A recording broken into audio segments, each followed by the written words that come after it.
Want to know how to sort a product or get a product name through a QR code?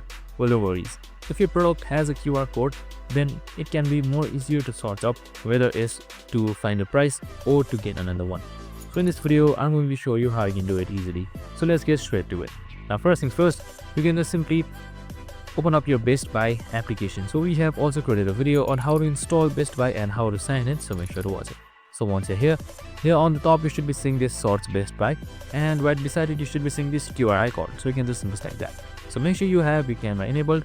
If you don't, just simply select enable camera, and as you can see you can just simply scan your QR code onto the product and or the barcode as well, and it should search for it, and that's it. Super simple and easy. So this is how you easily source through a QR code or the barcode in Best Buy. I hope this video helped. If it did, make sure to like, subscribe and tune in with us for more of the similar Best Buy videos on our channel. Have a good day and see you in the next one.